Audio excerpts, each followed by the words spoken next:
AdNews is here on day 2 of mLab 2016. We're here this morning talking to Foxtel, IAG and Kellogg about the highlights from this morning and the role of storytelling for brands.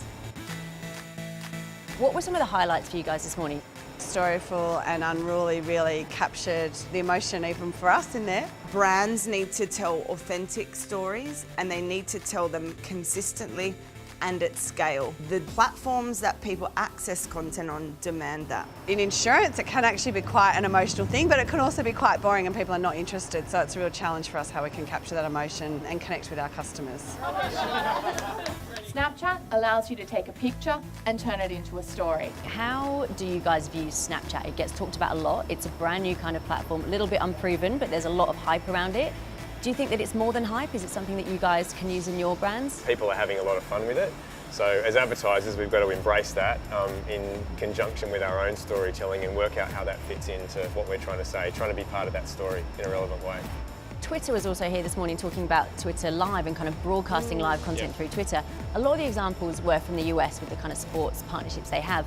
What opportunities do you think that sort of live broadcast on Twitter offers you as advertisers? We sponsor sports. Ironman series is one key example. So thinking how we could leverage that harder and leverage the brand within that as well, I thought was really interesting.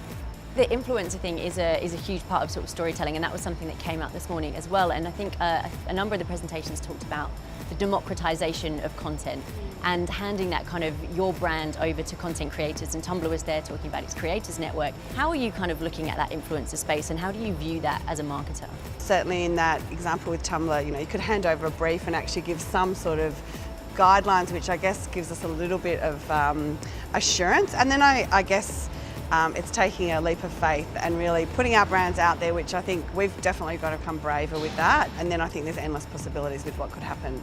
What better way to make content that's going to resonate with an audience than using that same audience to actually create the content for you? The individual now has a power to broadcast their message to millions of people. It's right there, the infrastructure's there. So we have to embrace these individuals and their creative pursuits and work with them with our brands to tell these stories and tell our stories.